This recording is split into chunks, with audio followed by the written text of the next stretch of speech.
ব্রিটেনের সরকার, তাদের রাজনৈতিক নেতা এবং ব্রিটেনের জনগণ পুরো ভোদাই সেজে গেছে, একেবারে পুরো ভোদাই সেজে গেছে। এতদিন তারা কি হিউম্যানিটির একেবারে অবতার হিসেবে আবির্ভূত হয়েছিল তাদের দেশে। এই যে বিভিন্ন অনুন্নত দেশ থেকে, বিশেষ করে মুসলিম দেশ থেকে হাজারে হাজারে না লাখে লাখে লোক তাদের দেশে যাইতো, তারপরে মিথ্যা কথা বলতো যে তাদের জীবন তাদের নিজ দেশে বিপন্ন, এবং এই হেতু তারা এই ব্রিটেনে আসছে, মিথ্যা একটা আশ্রয় প্রার্থনার কেস করতো। ব্যাস, এই ব্রিটেনের সরকার, ব্রিটেনের নেতা, ব্রিটেনের ইমিগ্রেশন এবং ব্রিটেনের জনগণ তাদেরকে একেবারে সাদরে বরণ করে নিত যে এসো এসো আমাদের ঘরে এসো। এখন এতদিন বাদে তারা টের পাচ্ছে যে তারা খাল কেটে কুমির আনছে। এখন দেখেন যে তারা পার্লামেন্ট মানে ওদের এই যে হাউস অফ কমন্স, সেখানে, হ্যাঁ হাউস অফ কমন্সই তো নাকি, তো সেখানে এখন একজন এই যে ব্রিটিশ এমপি এই যে দেখেন কি বলে, এখন পাগল হয়ে গেছে। আমি দেখতে চাই যে এদের মানবতা এখন কোথায় গিয়ে ঠেকে। If a migrant, legal or illegal, can't speak English, claims benefits, lives in social housing, refuses to work, বৈধ বা অবৈধ যারা নাকি ইমিগ্রেন্ট এই ইউকেতে আসে, তারা ইংরেজি বলতে পারে না এবং তারা কি হাউজিং মানে সোশ্যাল হাউজিং ক্লেইম করে, মানে ফ্রি অফ কস্ট, তারপরে কাজ কাম করে না। তো এখন তারা কি মানে তাদের সম্পর্কে কী বলতে চাচ্ছে, আমি মাঝে ইন্টারাপ্ট এই কারণে করছি, আবার ওই যে ওই কপিরাইট ক্লেইম নাকি দাবি করেন, ওই জন্যে মাঝখানে ইন্টারাপ্ট করলাম। তো তারপরে শোনা যাক। rejects integration, commits crime, is a drain on our society, or even actively hates Britain and wishes to do us harm, that they should be removed from our country, regardless of how many millions of deportations that will inevitably result in. তাহলে কি বললো আপনারা নিশ্চয়ই বুঝে গেছেন কি বললো, যে বৈধ অথবা অবৈধ ইমিগ্রেন্ট যারা নাকি ইংরেজি বলতে পারে না এই দেশে আসে, তারপর ব্রিটেনের কি সোশ্যাল বেনিফিটের উপরে বেঁচে থাকে, কাজ করে না এবং কাজ করতে তারা রাজিও না,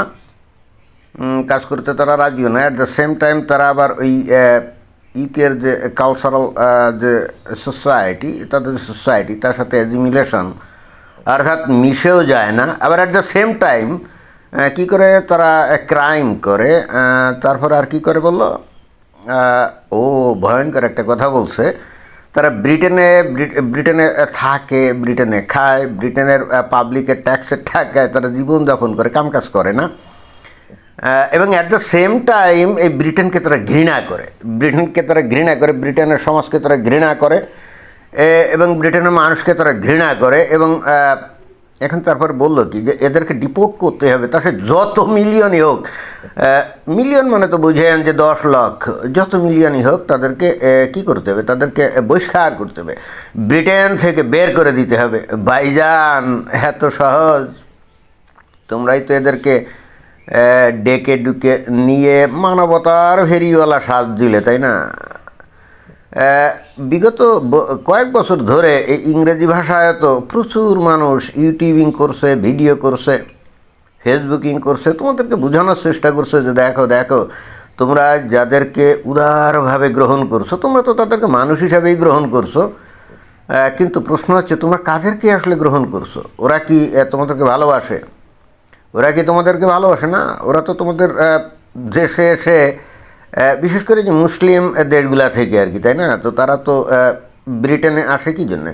ভালো জীবনযাপন করার জন্য। তখনই তো তোমাদের বোঝা উচিত ছিল পৃথিবীতে ধনী বহু ওই মুসলিম দেশ আছে, মধ্যপ্রাচ্য, সৌদি আরব আছে, কুয়েত আছে, কাতার আছে, আবুধাবি আছে, দুবাই আছে, বাহরাইন আছে, কত দেশ আছে, ওমান আছে। তারা তো কোনো দিন ওই সমস্ত দেশে যায় না। তোমরা কি কখনো ওই সমস্ত মুসলিম দেশগুলোকে চেষ্টা করেছো, বাধ্য করেছো যে তোমাদের মুসলমান সমাজকে তোমাদের দেশে জায়গা দাও? তোমাদের তো বহু লোক লাগে কাজ কারবার করার জন্যে, তোমরা তো পৃথিবীর বিভিন্ন দেশ থেকে তোমরা তো লেবার আনো, ইসোকে। তাহলে ওই সিরিয়া বা ইরাক বা আফগানিস্তান বা পাকিস্তান বা বাংলাদেশ এবং ওই যে কি আফ্রিকার যে মুসলমান দেশ আছে, সেখান থেকে যে ব্যাপকভাবে এই যে নদী সাগর ও মরুভূমি পাড়ি দিয়ে এই যে আসে, ইংলিশ চ্যানেল তারপরে পাড়ি দেয় না, তো আসে তো তখন কি একবারও কোনো দিন কানে তুলছো যে এই লোকগুলা যে আসে বস্তুত এই যে মুসলমান লোকগুলাই আসে, এরা কিন্তু যে মুসলিম দেশগুলোর উপরে পাড়া দিয়েই আসে, এবং তোমাদের থেকে সৌদি আরব বা কাতার অথবা আবুধাবি, দুবাই, তাদের সক্ষমতা অনেক বেশি। তারা তেল বিক্রি করে আর বিলিয়ন বিলিয়ন ডলার ইনকাম করে, তাই না? মদ, মাগিবাজি এবং বিলাস বেসনে তারা বিপুল খরচ করে, তো তোমাদের সামনেই করতো। তো তোমরা তো কখনো তাদের বলো নাই যে এই সমস্ত মুসলমানদেরকে তোমরা জায়গা দাও, কোনো দিন বাধ্য করছো, কোনো দিন তাদের বলছো না, তাও বলো নাই। তোমরা এত বড় মানবতার ফেরিওয়ালা সাজিলে, এবং তোমাদের এই ইডিয়সির কারণে, এই স্টুপিডিটির সুযোগ নিয়ে তারা কিন্তু তোমাদের দেশে ঢুকে বসে আছে। খালি তোমাদের ব্রিটেন ঢোকে নাই, পশ্চিম ইউরোপের বিভিন্ন দেশ যেমন এই যে জার্মানি, বেলজিয়াম, তাই না, নেদারল্যান্ড, সুইডেন, নরওয়ে, ডেনমার্ক ইত্যাদি দেশেও ঢুকছে, স্পেন, ফ্রান্স, তারা কিন্তু ঢুকে অলরেডি কিন্তু ডেমোগ্রাফিক্যাল যে গ্রাফ যথেষ্ট চেঞ্জ করে ফেলছে, জনমিতি। তারা বিভিন্ন জায়গায় এখন ঘেটো তৈরি করে সেখানে থাকে, তারা সেখানে সারিয়া ল তৈরি করছে। এই ব্রিটেনের এই লন্ডনে একটা বিশাল জায়গা আছে, পুরো এই ইস্ট লন্ডন, সেখানে তারা এরকম ঘেটা তৈরি করে ফেলছে, এবং সেখানে তারা ইসলামী শরিয়া কায়েম করছে, এবং সেখানে ওই অরিজিনাল ব্রিটিশদেরকে সেখানে যাওয়া নিষেধ। এবং এটাই তো হওয়া উচিত, তাই না?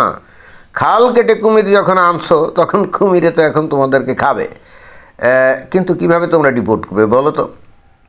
আসলে তোমরা বোঝো নাই, ইহুদি, নাসারা অথবা অমুসলিম, তাদের কাছ থেকে জিজিয়া আদায় করতে হবে, ক্লিয়ার? তাদের কাছ থেকে জিজিয়া আদায় করতে হবে। তা তোমরা তো ওই যে উদার সাহায্য, আবার এই এতগুলো যে ঘটনা ঘটছে, মুসলমানরা যে তলে তলে এই কর্মকাণ্ড করছে, যেটা নাকি যে মুসলিম হুডের কিন্তু একটা প্ল্যান, যে মিলিটারিলি তো এই পশ্চিম ইউরোপীয় দেশগুলো দখল করা যাবে না, তাহলে কী করতে হবে? রিফিউজি সাজতে হবে, তারপর ওর ভিতরে ঢুকতে হবে, ঢুকে এই ইহুদি নাসারা কাফেরদের যে হিউম্যানিটারিয়ান যে রাইটস বা রিফিউজি গ্রহণের যে তাদের যে সিস্টেম, এটাকে ব্যবহার করে এদের মধ্যে ঢুকতে হবে উইপুকার মতো, তারপরে উইপুকার মতো ভিতর থেকে কেটে এদের সমাজকে ধ্বংস করে দিতে হবে। এটা তো অনেক আগেই এই যে মুসলিম ব্রাদারহুডের যে ম্যানিফেস্টো সেখানে লেখা আছে। এই ইডিয়টগুলো সেগুলো কোনো দিন পড়েও দেখে নাই। এদেরকে দেখানোর জন্য প্রচুর লোক কিন্তু এদের দৃষ্টি আকর্ষণের চেষ্টা করছে, এরা কিন্তু কখনো কেয়ারও করে নাই। তখন এরা বলছে পলিটিক্যাল কারেক্টনেস, ওরে বাবা মুসলমানদের নামে এইটাকে আমরা করবো, আমাদেরকে রেসিস্ট বলবে। তো এখন কি তাদের ডাইরেক্টলি বলছো যে তাদেরকে এখন দেশ থেকে বের করে দিবা, তো এখন কি রেসিস্ট হবে না নাকি? আর কইলেই কি এদেরকে বের করে দেওয়া যাবে? তোমরা তো তাদেরকে নাগরিকত্বও দিয়ে ফেলছো, কি ফেলো নাই? তো এখন কি করবা? কর্মফল তো ভোগ করতেই হবে, তাই না? এতদিন ধরে মহামানব সাহায্য, এখন হঠাৎ করে মাটিতে নেমে আসছো, তাই না? এখন টের পেয়ে গেছো যে তোমাদের দেশ এখন ধ্বংসের কিনারে চলে গেছে। এরপরেও কিন্তু তোমরা মুসলিম দেশগুলোকে চাপ দিবা না। যাও না ওই আরব দেশগুলোকে বলো যে তোমাদের দেশে এদেরকে রাখো, তোমাদের তো প্রচুর ধন সম্পদ, তোমাদের কাজের লোক দরকার আছে, সবাই মিলে চাপ দিলে ওরা রাখতে বাধ্য। সৌদি আরব, কুয়েত, কাতার, আবুধাবি, দুবাই, ওরা কিন্তু সেনা এবং প্রচণ্ড রকম জাতীয়তাবাদী। ওরা কি করে? বাইরের লোকজনদেরকে ওরা ওয়ার্ক পারমিট দেয়, ওখানে কাজ করতে পারে বছরের পর বছর, কিন্তু নাগরিকত্ব দেয় না। ওরা নিজেরা বলে না যে মুসলমান ভাই, সেই মুসলমানদেরকে কিন্তু ওরা তাদের ওই সম অধিকার দেয় না, নাগরিকত্ব দেয় না। হ্যাঁ, তোমরা তো ইডিয়ট, স্টুপিড। তোমরা তাদেরকে বরণ করে নাও মানুষ হিসেবে, কখনো চিন্তাও করো না যে তোমরা যাদেরকে বরণ করে নিয়েছো তার মাথার মধ্যে কি তোমাদের ধর্ম সম্পর্কে, তোমাদের সমাজ সম্পর্কে তার মাথার মধ্যে যে প্রচণ্ড ঘৃণা, এটা কি কোনো দিন ইয়ে করে দেখছো? একটু ক্যালকুলেশন করে দেখছো? অনেক ঘটনা ঘটছে। আজকে কেন বলছো? আরও 10-15 বছর আগ থেকেই তো তোমাদের এগুলো নিয়ে চিন্তা ভাবনা করা উচিত ছিল, তাই না? এটা কি টু লেট হয়ে গেছে না? আজকে থেকে আরও 10-12 বছর আগেই তো আমরা দেখতাম যে এই ব্রিটেন বা ইউরোপীয় ইউনিয়নের দেশগুলোতে প্রতিনিয়ত দেখতাম যে ওই যে এরা কিন্তু ওই যে আত্মঘাতী হামলা টামলা চালাতো। তখন তোমরা এসে বলতে it has nothing to do with Islam, they are terrorist, they are hateful terrorist. হ্যাঁ, তা হেটফুল টেরোরিস্ট তা তো বুঝলাম, তো এই ঘৃণা তারা কোথা থেকে পায়? তো তখন কি তোমরা এগুলো নিয়ে গবেষণা করো নাই, ইনভেস্টিগেশন করো নাই? তখন তো একেবারে মানবতার অবতার সাহায্য, তাই না? ওই যে জার্মানির একজন ছিল না, অ্যাঙ্গেলা মেরকেল, জার্মানিকে পুরো ধ্বংস করে দিয়ে গেছে। এখন যে লক্ষ লক্ষ সিরীয় যে মুসলমানদেরকে তারা আশ্রয় দিয়েছে, এখন জার্মানিতে তারা সারিয়া শাসন চায়। তো জার্মান সরকার এখন বলতে পারে না যে তারা তাদের সিরিয়া বা ইরাকে ফিরে যাক, এখন তো আর সেখানে যুদ্ধ নেই, তা ফিরে তো দিতে পারে, অসুবিধা কি? দেখা যাক কি করে মানবতার ফেরিওয়ালারা, এখন আসলে বাস্তবে ফেরিওয়ালা হয়ে গেল কিনা সেটাই দেখতে হবে, তাই না? ধন্যবাদ।